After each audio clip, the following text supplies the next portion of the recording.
Hello everyone, welcome to my channel. So we are continuing the counting techniques as you can see on the screen. अब अभी तक we have seen all the important principles जो कि बिल्कुल जानना basic सा जो चाहिए ही चाहिए, क्योंकि जो भी है multiplication principle, addition principle, division and subtraction principle, उन्हीं के ऊपर बेस करके different further techniques are there in the syllabus we have. जैसे कि इस पर्टिकुलर लेक्चर में हम लोग फैक्टोरियल को लेके बात करेंगे एंड उसके साथ साथ परमुटेशन एंड कम्बिनेशन भी है, जो कि एक्चुअल में मल्टीप्लिकेशन प्रिंसिपल का ही टूल्स है, we can say special cases tools whatever we can say. So इसीलिए पहले वो प्रिंसिपल्स जानना बहुत ज़रूरी है, वो डिफरेंट केसेस जानना बहुत ज़रूरी है, so that will be able to solve the further questions आगे का। ठीक है, तो अब ये जो पोर्शन है ये स्टार्ट करने से पहले मैं पहले शुरू में ही कुछ इंपॉर्टेंट केसेस जो हमें मिलेगा, जो डिफरेंट केसेस हमें मिल सकता है, वो मैं पहले क्लियर कर देना चाहता हूँ, सो दैट आगे और भी समझने में चीज़ें जो है वो आसान हो। ताकि हम लोग देखो यहाँ पे पता है, यहाँ पे जो सबसे मेन प्रॉब्लम होता है वो क्वेश्चन मिलने के बाद, क्वेश्चन पढ़ने के बाद उसको सेग्रीगेट करना कि वो फैक्टोरियल से ही सॉल्व हो जाएगा या उसमें कौन सा प्रिंसिपल लगाना है, क्या ये परमुटेशन का क्वेश्चन है, क्या ये कॉम्बिनेशन का क्वेश्चन है। तो कैटेगरीज अगर एक बार समझ में आ जाए तो ऐसे ऐसे ही क्वेश्चन को हम लोग सॉल्व कर सकते हैं। तो कितनी डिफरेंट कैटेगरीज में हमें यहाँ पे क्वेश्चन मिल सकता है वो समझने के लिए एक यहाँ पे मैंने स्लाइड डाला है। तो इसमें क्या लिखा है पहले एक बार देख लो। कि पहले तो हम यहाँ पे फिलहाल जो कैटेगरी कंसिडर करने वाले हैं that is distinct, order and no repetition. ठीक है, अब इसका मतलब क्या हुआ कि जितने भी आइटम्स क्वेश्चन में मेंशन रहेगा सभी आइटम्स डिस्टिंक्ट होने वाले हैं, एक दूसरे के साथ बिल्कुल सिमिलर होने का कोई चांस ही नहीं है। फिर उसके बाद ऑर्डर्ड, मतलब कि किसी ऑर्डर में हमें उनको अरेंज करना होगा, या फिर ऑर्डर इंपॉर्टेंट है सॉल्यूशन में, अगर ऑर्डर को मैं चेंज करूँ तो सॉल्यूशन जो फाइनल आंसर है वो चेंज होने का चांसेस है। एंड नो रिपीटेशन मतलब कोई किसी भी एलिमेंट को हम लोग रिपीट नहीं करेंगे। लेकिन इन्हें छोड़ के और भी क्या क्या डिफरेंट केसेस हो सकता है, पहले एक बार कुछ एग्जाम्पल्स के थ्रू उनको जल्दी से देख लेते हैं। देखो यहाँ पे मैं बता रहा हूँ कि now we are going to see the type of questions in which we have to arrange और select certain things in certain order और अमाउंट, जो अभी मैंने बताया कि अभी क्वेश्चन को रीड करके मेरिट के ऊपर हमें उसको सॉल्व करना है। कि देखो बैट्समैन होता है दो तरीके का, ये सभी को तुम लोगों को पता है, ये आईपीएल का सीजन चल रहा है, अभी टी20 वर्ल्ड कप का सीजन स्टार्ट होगा। तो क्या होता है कि कोई बैट्समैन होता है जो एकदम प्री डिटरमिन शॉट खेलता है, कैसे भी बॉल आएगा मुझे यही शॉट ही खेलना है, मुझे पुल खेलना है, मुझे हुक खेलना है, तो उसमें आउट होने का चांसेस है। और जो बैट्समैन होता है जो कंसिस्टेंट होता है, जो लेजेंडरी बैट्समैन जो होते हैं वो मेरिट के ऊपर खेलते हैं, जैसा बॉल होगा मैं अकॉर्डिंगली खेलूंगा। तो परमुटेशन कॉम्बिनेशन या फिर काउंटिंग टेक्निक्स का क्वेश्चन का सॉल्व करने का टेक्निक भी यही है कि we have to solve the question on the merit of the question. जैसा क्वेश्चन है उसका जैसा डिजीज है उसका वैसा इलाज भी होता है। So in that way we have to solve it. तो एक कैटेगरी या फिर एक टाइप ऑफ क्वेश्चन क्या हो सकता है, देखो is in a class there are 60 students, in how many ways they can be seated in 15 benches. तो टोटल 60 स्टूडेंट्स है, उनको 15 बेंचेस में मुझे पुट करना है। अब तुम चाहो कि एक बेंच में 10 जन को बिठाओ या फिर एक बेंच में एक जन को बिठाओ, तो कितने वेज में ये पॉसिबल हो सकता है। हाँ डेफिनेटली इसके आगे कुछ कंडीशंस गिवन रहेगा। So I am just giving you the basic frame of the questions that we can see next. So that अब देखो इसका ही कैटेगरी अभी जो मैंने बताया कि कुछ कंडीशंस तो डेफिनेटली मेंशन रहेगा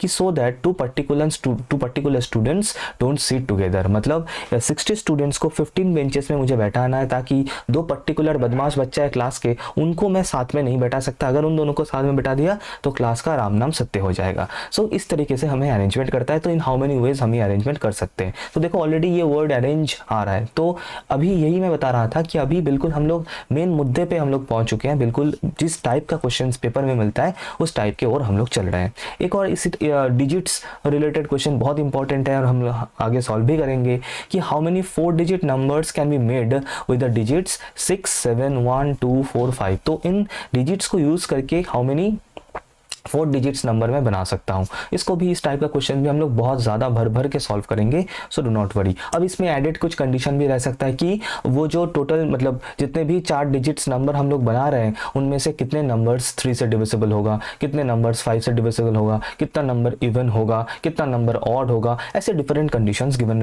रह सकता है एंड उनको अकॉर्डिंगली हमें सॉल्व करना है। सभी का कुछ ना कुछ टेक्निक्स है सॉल्व करने का, जो हम डेफिनेटली एक एक करके देखेंगे। अच्छा, this questions can be tricky and confusing, so we should keep some points in mind। तो इनको दिमाग में मतलब कुछ पॉइंट्स दिमाग में होना चाहिए, पता होना चाहिए सो दैट कुछ भी ट्रिकी टाइप का क्वेश्चन है हम उसको सॉल्व कर सके। जैसे कि firstly we have to notice the things, अभी एकदम शुरू में जो मेरा मेन हेडिंग है उसी पे मैं आ रहा हूँ कि जो क्वेश्चन है उसमें जो चीज़ें, जो थिंग्स जो मेंशन्ड है, whether they are digits, whether they are students, boys, girls, number, letter, क्या है वो डिस्टिंक्ट है या आइडेंटिकल है, पहले ये तो हमें बिल्कुल क्लियर होना चाहिए। फॉर एग्जांपल अगर मैं एक क्वेश्चन में 5 लड़के 5 बॉयज़ को लेके मैं कोई भी क्वेश्चन फ्रेम करता हूँ या फिर क्वेश्चन मुझे मिलता है, तो डेफिनेटली वो जो 5 बॉयज़ है वो डेफिनेटली डिस्टिंक्ट होगा। कोई एक लड़का दूसरे लड़के के साथ कभी आइडेंटिकल तो नहीं हो सकता, तो definitely those 5 boys are identical items दिमाग में रखना है। या फिर अगर एक ऐसा क्वेश्चन है कि ये कोलकाता जो वर्ड है, इस कोलकाता वर्ड में जितने भी लेटर्स है अगर मुझे उनको अरेंज करके नया मीनिंगफुल और मीनिंगलेस वर्ड्स बनाना है, तो अब देखो इसमें एक डिस्टिंक्ट जो पॉइंट था वो इसमें नलीफाई होगा क्योंकि इसमें रिपीटेशन दिख रहा है। जैसे कि के जो लेटर है ये 2 बार रिपीट हुआ है, ए जो लेटर है ये 2 बार रिपीट हुआ है, तो इसमें रिपीटेशन दिख रहा है, तो इसमें डिस्टिंक्ट वाला जो पॉइंट है इसमें नहीं रहेगा। तो अब रिपीटेशन है तो उसको सॉल्व करने के लिए कुछ टेक्निक होगा, तो हमें वो जब हम लोग ये क्वेश्चंस को जब सॉल्व करेंगे तब डेफिनेटली हम वो पता करते हुए चलेंगे। और ये सभी क्वेश्चंस इंपॉर्टेंट है, इटसेल्फ इंपॉर्टेंट है। अगर बेसिक कंसेप्ट्स पता है कैसे सॉल्व करना है इन क्वेश्चंस को, डेफिनेटली तुम लोग अभी से ही इन क्वेश्चन को सॉल्व करके ही वार्म अप थोड़ा सा स्टार्ट कर सकते हो। सेकेंडली अभी जो सेकेंड पॉइंट ध्यान रखना है कि जो डिस्ट्रीब्यूशन गिवन मतलब हमें करना है, मतलब वो अरेंजमेंट हो या सिलेक्शन जो भी हो, क्या वो ऑर्डर्ड है या अनऑर्डर्ड है, ये हमें नोटिस करना बहुत ज़रूरी है। एग्जाम्पल देके बताता हूँ। देखो अगर मुझे इन डिजिट से नंबर बनाना है कि मान लो 5 6 0 1 2 ऐसा कुछ डिजिट्स गिवन है और इन डिजिट्स को लेके मुझे नंबर बनाना है, ठीक है।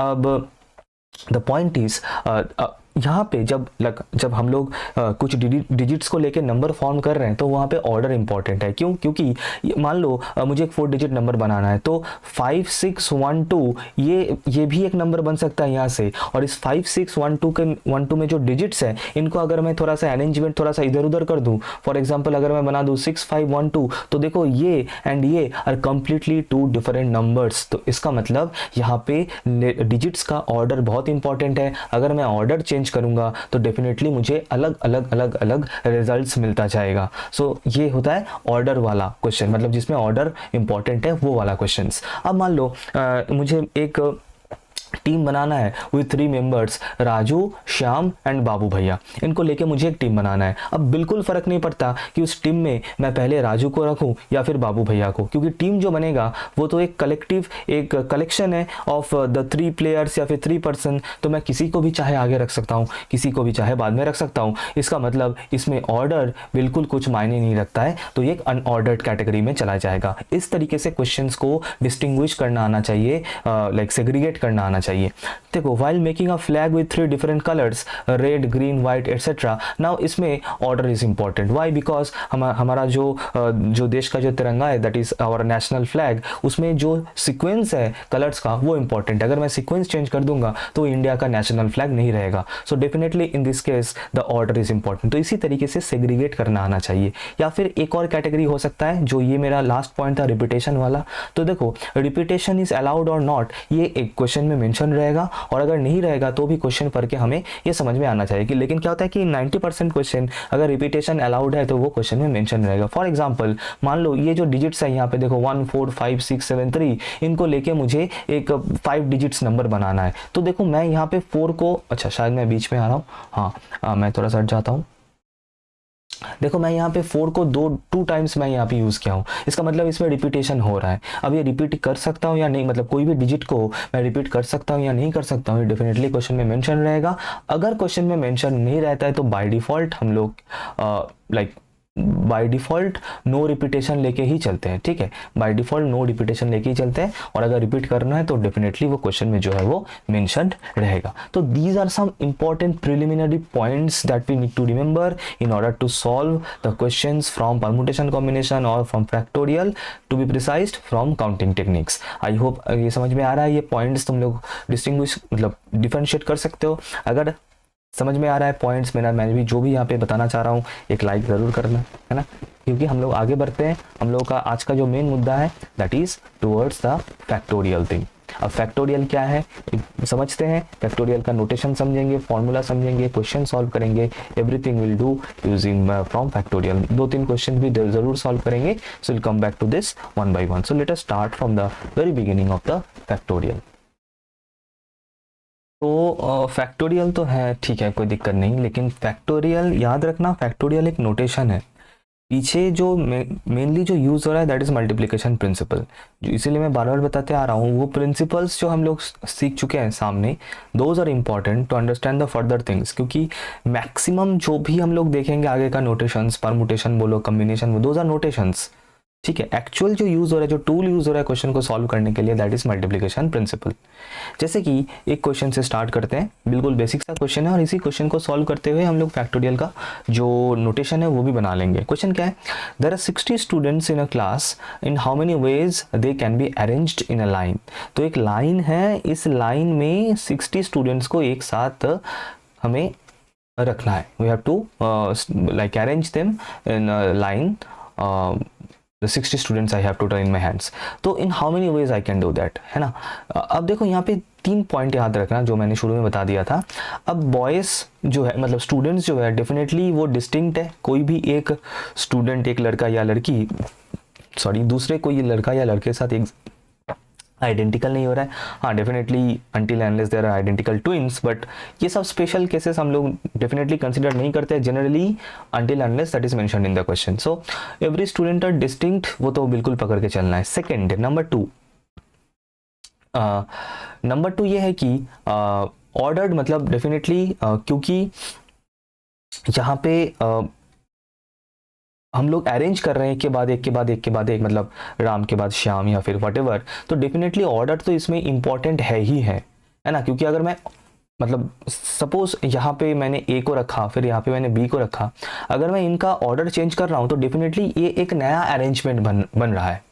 So definitely order is important here as well. Next, एक रिपीटेशन वाला जो पॉइंट है, 3 पॉइंट का ख्याल रखना है, क्योंकि क्या होता है कि इन 3 पॉइंट को मिला के भयंकर टाइप ऑफ क्वेश्चंस यहाँ पे जनरेट हो सकता है। तो रिपीटेशंस, अब डेफिनेटली रिपीटेशन तो नहीं हो सकता, क्योंकि एक स्टूडेंट जो है वो भूत तो नहीं है कि वो यहाँ पर भी खड़ा है और ये दूसरे एक और जगह पर भी खड़ा है, तो ये तो नहीं हो सकता है। एक स्टूडेंट एक ही जगह पर खड़ा रहेगा, सो रिपीटेशन तो इसमें अलाउड नहीं है, मतलब रिपीटेशन इसमें नहीं होगा, होने का कोई चांस ही नहीं है। So these are the 3 points जो मेनली हमें बिल्कुल सभी क्वेश्चन में एंड तक यही 3 पॉइंट्स को घुमा फिरा के क्वेश्चन को जनरेट किया जाएगा। डिस्टिंक्ट है कि नहीं, ऑर्डर्ड है कि नहीं, रिपीटेशन है कि नहीं, दैट्स इट, ठीक है। तो यहाँ पे द पॉइंट इज डिस्टिंक्ट तो है ही definitely students, order is important.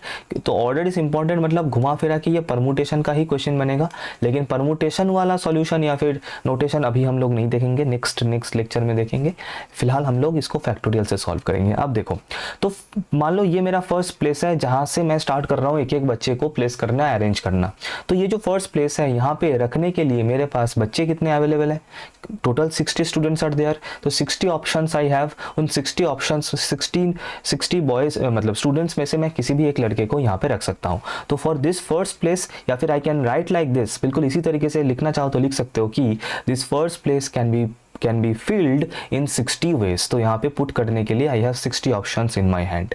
Next, एक लड़का कम हो गया। अब ये जो सेकंड प्लेस है, मैं बिल्कुल साइड से स्टार्ट कर रहा हूँ, तो यहाँ पे जो सेकंड प्लेस है, अब यहाँ पे फिल करने के लिए वो एक लड़का तो यहाँ पे बैठ चुका है। तो अभी यहाँ पे फिल करने के लिए how many options do I have, कितने बच्चे अभी शेष है, दैट इज 59 स्टूडेंट्स। सिमिलरली उसके बाद 58 स्टूडेंट्स, 57 स्टूडेंट्स, ऐसे एक एक करके कम होते होते 3 students, 2 student and the last one, बस। अब क्या करना है, अब ऑब्वियसली ये इनको मल्टीप्लाई कर देना है, क्योंकि मल्टीप्लिकेशन प्रिंसिपल मैंने बताया 3 इंटू 2 इंटू 1, तो ये बन जाएगा हम लोगों का आंसर जो भी होगा। अब देखो एक चीज़ नोटिस करो कि यहाँ पे ये जो 60 नंबर है, ये बिल्कुल एक लाइक आर्बिट्ररी नंबर है, रैंडम नंबर है, कुछ भी हो, जो भी हो। 60 की जगह अगर 50 भी होगा, बिल्कुल सेम प्रोसीड्योर रहेगा, 50, 49 ऐसे एक एक करके कम होते होते अप टू 3 to 1 तक जाके हमें रुकना पड़ेगा। तो इसका मतलब 60 की जगह पर अगर मैं n लिखूं तो n फिर इंटू n-1 एक एक करके कम हो रहा है, into n-2 into n-3 dot dot dot dot up to 3 2 1। अब द पॉइंट इज इसको अगर हम लोग कैलकुलेट करें तो एक इतना बड़ा नंबर होगा, वो हम लोग फर्स्ट ऑफ ऑल कैलकुलेटर पे तो मैथ एरर हो जाएगा, हम लोग याद भी नहीं रख सकते और लिखना तो दूर की बात है, तो मतलब पूरा जीवन चला जाएगा ये करते करते। तो इसीलिए इसको लिखने का एक नोटेशन इजाद किया था, and that notation was something like this. इसको हम लोग लिख सकते हैं 60 फैक्टोरियल, दैट इज ये वाला जो फॉर्म है, मतलब n से अगर मैं लिखूँ तो इसको मैं लिख सकता हूँ n फैक्टोरियल। थोड़ा सा ध्यान रखना, फैक्टोरियल का साइन इनके बाद ऐसे एक्सक्लेमेटरी साइन ये भी चलता है। किसी किसी जगह पे फैक्टोरियल को डिनोट करने के लिए there can be different symbols, हाँ कुछ इस तरीके से भी रह सकता है, this also denote factorial, but mainly और जनरली जो साइन सिंबल यूज होता है that is this exclamatory sign वाला। तो इन फैक्टोरियल का ध्यान रखना। और इन फैक्टोरियल डिफाइंड कैसे है, बिल्कुल इसी तरीके से n से स्टार्ट करना है, एक एक करके कम होते होते होते होते 1 तक जाना है, ठीक है। अच्छा, एक और पॉइंट ये है कि 0 फैक्टोरियल इक्वल्स टू 1, ये इसको कन्वेंशन बोला जाता है। It is defined like this only, 0 factorial equals to 1।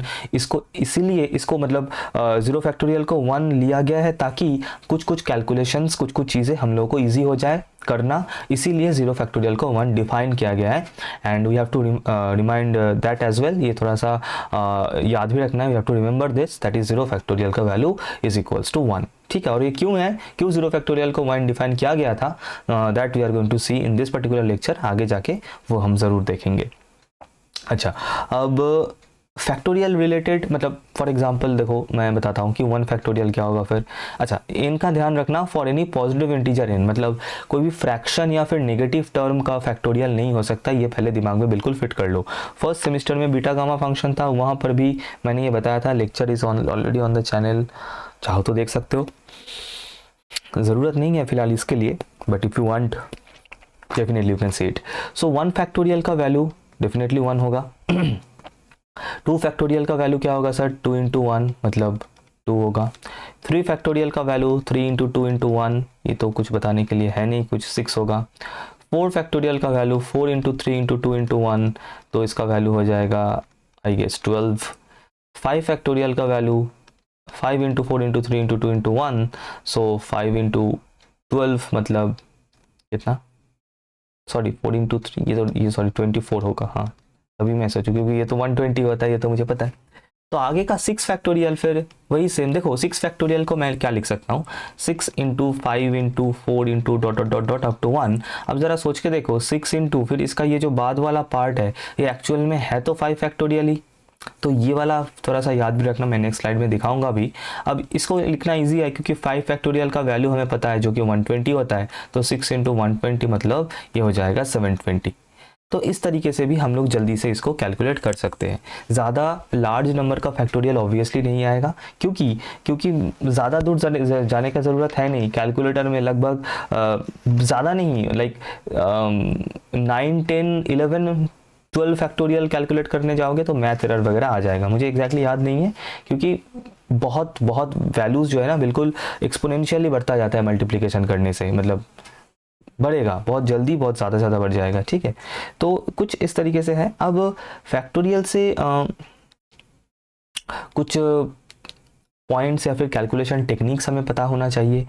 For example first thing मैं पहले तो ये बता दूं कि मान लो हमारे पास है 50 फैक्टोरियल डिवाइडेड बाय 25 फैक्टोरियल। अब कुछ बच्चे कुछ ऐसे भी होते हैं जो इसको कैंसिल करके 2 इसका आंसर कर देते हैं। इनको इतना बड़ा इतना एक शून्य मिलना चाहिए ताकि इनका बिल्कुल करियर ख़त्म हो जाए इतना, क्योंकि ये बिल्कुल गलत है। इतना बड़ा एक क्राइम टाइप ऑफ मिस्टेक है, ये मिस्टेक भी नहीं है, ये तो क्राइम है, ये तो सीन है ना। तो ऐसे ही हम लोग कैंसिल नहीं कर सकते फैक्टोरियल होने के बाद, मतलब 25 एंड 50 को काटेगा फिर 2 फैक्टोरियल लिख देगा, बिल्कुल ये करता है ये लोग, ये नहीं करना है ना, ध्यान रखना इस चीज़ का। अगर इसको करना ही है कुछ इस तरीके से कर सकते हो, ऊपर में जो 50 फैक्टोरियल है इसको एक एक करके कम करते करते आ सकते हो। फिर यहाँ पे लाइक आफ्टर 26 फिर उसके बाद का जो नंबर होगा उसको मैं लिख सकता हूँ 25 फैक्टोरियल। अब नीचे जो 25 फैक्टोरियल है इन दोनों को मैं कैंसिल आउट कर सकता हूँ। अब ऊपर में ये मल्टीप्लाई करके जो आएगा that will be your answer. हाँ ये तरीका चलेगा, लेकिन ऊपर वाला तरीका बाबा रे बाबा मत करना, ज़िंदगी ख़त्म हो जाएगा फिर, ठीक है। अच्छा, फिर मान लो वही मतलब कुछ अगर मान लो कुछ इस तरीके का कैलकुलेशन है कि 9 फैक्टोरियल डिवाइडेड बाई से 5 फैक्टोरियल इंटू 3 फैक्टोरियल, इसको कैलकुलेट करना है। तो इसको कैसे करें? वैसे तो कैलकुलेटर रहेगा तुम लोगों के पास, साइंटिफिक कैलकुलेटर, उसमें तो डेफिनेटली हो जाएगा। फैक्टोरियल का dedicated button is there.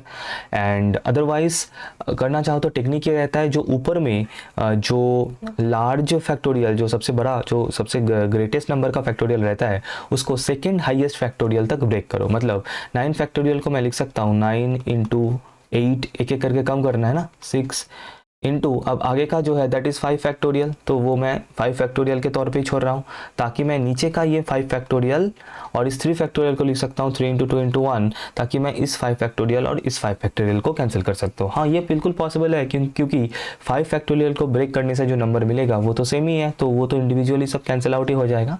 So definitely I can do that. Now I can do the further calculation, जैसे इस 3 से इस 9 को कैंसिल कर सकता हूँ, और इस 2 से 6 को 3 आएगा, सो कितना हो जाएगा, जो भी आएगा, मतलब 9 इंटू 8 इंटू 7, कुछ इस तरीके से आ रहा है। तो इसको मल्टीप्लाई करने से जो आएगा सो आएगा 72 इंटू 7, ठीक है। So whatever it is, तो you will get the answer. तो this can be one technique कि जो हाईएस्ट नंबर का फैक्टोरियल है उसको ब्रेक करना है up to the second highest factorial, ताकि हम इसको कैंसिल कर सके, ठीक है।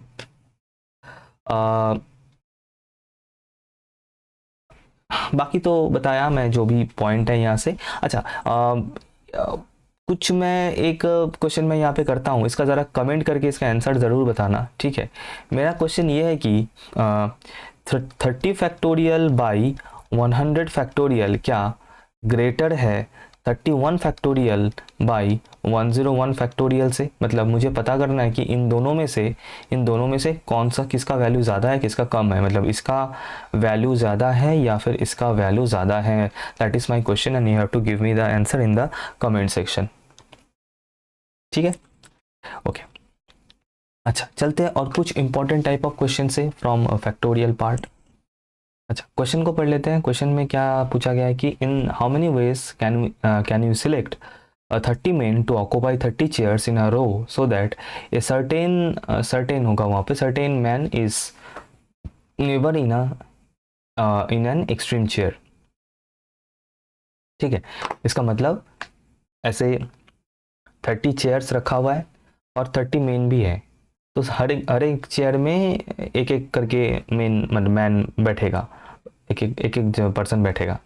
लेकिन इनमें से इन 30 मेन में से एक ऐसा पेचीदा, एक ऐसा इंसान है जो कि बोल रहा है कि मुझे एक्सट्रीम, मतलब दो जो बिल्कुल साइड में, जो एंड में जो दो जो चेयर्स हैं उनमें उसको नहीं बैठना है, डर लगता है कोई उठा के लेके जाएगा ऐसा कुछ शायद, तो उनको बीच के ही चेयर में बैठना है, एक्सट्रीम पॉइंट्स में, मतलब जो बिल्कुल राइट एंड लेफ्ट मोस्ट जो चेयर्स हैं उनमें उसको नहीं बैठना है। तो इन हाउ मेनी वेज मैं इस अरेंजमेंट को कंप्लीट कर सकता हूँ? देखो, इसको दो तरीके से हम लोग सॉल्व कर सकते हैं। वीडियो को पॉज करो, खुद से टाइप, बिल्कुल हलवा इजी टाइप का क्वेश्चन है, बेसिक टाइप का क्वेश्चन है। फिलहाल we are warming up.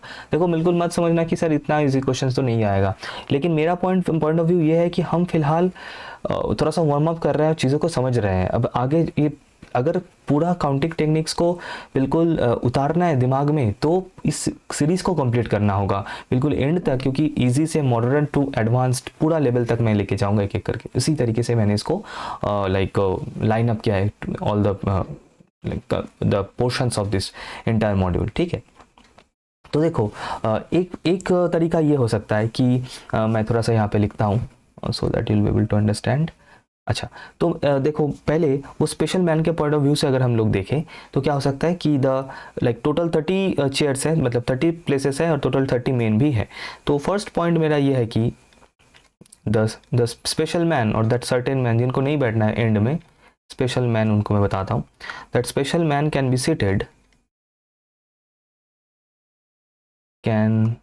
B seated in 30 minus 2 ways, that is 28 ways। I hope ये क्लियर है। और वो कैसे? देखो, टोटल मेरे पास 30 चेयर्स है और ये जो स्पेशल मैन है इनको इस पे और इस पे नहीं बैठना है, तो बीच में 30 से अगर इन 2 चेयर्स को मैं निकाल दूं, एंड वाला इसको और इसको, तो बीच में बचा कितना चेयर्स, टोटल 28 चेयर्स। तो इसका मतलब वो जो स्पेशल मैन है, वो जो सर्टेन मैन है, उनको बिठाने के लिए how many veg do I have total 28 chairs. उनको बिठाने के लिए टोटल 28 वेज में मैं उनको बिठा सकता हूँ।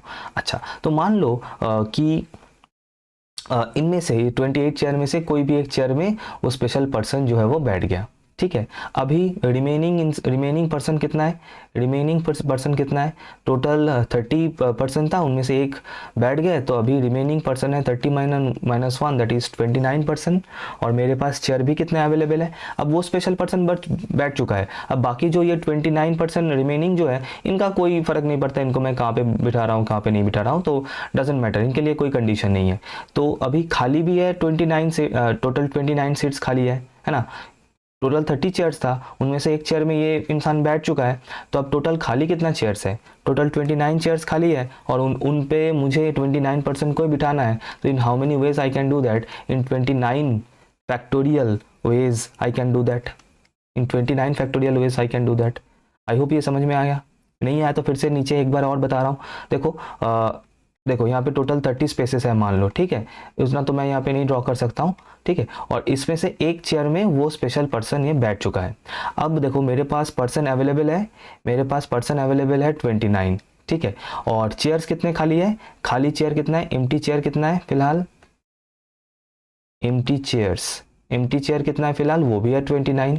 तो मान लो ये फर्स्ट मैं बिल्कुल लेफ्ट साइड से स्टार्ट कर रहा हूँ। इस चेयर में बैठाने के लिए how many options do I have in my hand, sir total 29 options आपके पास हैं, 29 में से आप किसी को भी पुट कर सकते हैं। अच्छा, मान लो एक यहाँ पे पुट हो गया, डन। फिर उसके बाद अभी मेरे पास रिमेनिंग कितना है 28, तो नेक्स्ट प्लेस को मुझे फिल करना है, और यहाँ पे बैठाने के लिए हाउ मेनी ऑप्शंस या फिर how many person do I have in my hand, sir 28, फिर यहाँ पे 27, फिर यहाँ पे 26, ऐसे ऐसे करके लाइक खाली प्लेसेस कितना था, 29 टोटल खाली प्लेसेस था, ऐसे ऐसे करके अप टू 1 तक जाएगा, 1 तक। इस प्लेस को छोड़ दो, ये जहाँ पे बैठ चुका है, तो ऐसे 1 तक जाएगा कम होते होते। तो इनको अगर मैं प्रोडक्ट कर दूँ, that is 29 into 28 into 27 up to 3 into 2 into 1, तो ये किसका फॉर्मूला बन रहा है सर, ये 29 फैक्टोरियल का ही फॉर्मूला बन रहा है। तो मेरा फाइनल आंसर क्या बनेगा, therefore the final answer by multiplication principle, multiplication का स्पेलिंग मैं भूल गया, जो भी है अपने अकॉर्डिंग लिख लेना। मल्टीप्लिकेशन प्रिंसिपल से आंसर क्या बनेगा, तो 28 वेज था उस स्पेशल पर्सन के लिए, और बाकी 29 पीपल के लिए 29 फैक्टोरियल। तो this will be your final answer, this will be your final answer, और कोई दूसरा आंसर हो ही नहीं सकता है, this will be your final answer. ठीक है, बिल्कुल क्लियर है आई गेस, कोई दिक्कत नहीं होना चाहिए। ओके, एक और क्वेश्चन, हाँ एक और क्वेश्चन करते हैं फैक्टोरियल से। ठीक है, क्वेश्चन को पहले पढ़ो, खुद से ट्राई करो सॉल्व करने का।